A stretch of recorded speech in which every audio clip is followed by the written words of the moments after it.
What's up everyone, I'm Jacob, also known as Jonesy, and in this video, I'm going to share my thoughts on the indie trading card game Mythik. There's currently a content creator contest going on for Mythik, and I felt like if I was going to create videos about the game, I need to make a video on it featuring all of my blunt opinions about the game, because, spoiler alert, Mythik is not a perfect game.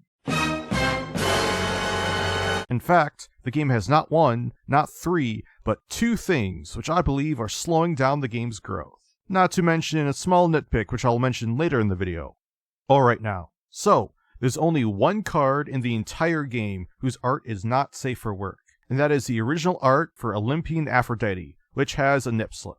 Now, I know the thought behind it was, it's Aphrodite, it makes sense 'cause of lore. But it does not make any practical sense when it is literally the only card like that. It is so unnecessary, and I don't want to make gameplay videos about Mythik if I have to go back and censor one single card. Why'd they even... So anyways, if you've never heard of Mythik before, it is an indie trading card game that flavor-wise is based off of real-world mythology. And that is definitely one of the best parts of the game, because even for someone like me who does not know a ton about mythology outside of some of the inspirations for D&D, I still think the tie-ins to real-life stories and history is really cool, and the people in the game's Discord who know a lot more about mythology also love it. Gameplay-wise, Mythik plays like a less broken version of Yu-Gi-Oh! Mythik has champion cards, which are like monsters, and mythic cards, which are like extra deck champions, are played through a wide variety of methods. There's a lot of design space that's explored there with the Mythics. The game also has magic cards, which are like spells, and fortifiers, which are like traps. But the main difference between Mythik and Yu-Gi-Oh! Is that Mythik uses an action point system to play champions. At the start of your turn, you gain 4 action points, which you can use to play champions. But, unlike mana from a game like Magic the Gathering, your AP carries over if you do not use it to your next turn. So, for example, if you do not spend any of your AP on your first turn, then on your second turn, you'll gain 4 more AP and have a total of 8 action points to use. I love the action point system in Mythik, I think it works great, but it leads to the first problem with Mythik, and that is there are too many ways to play champions in Mythics without using AP.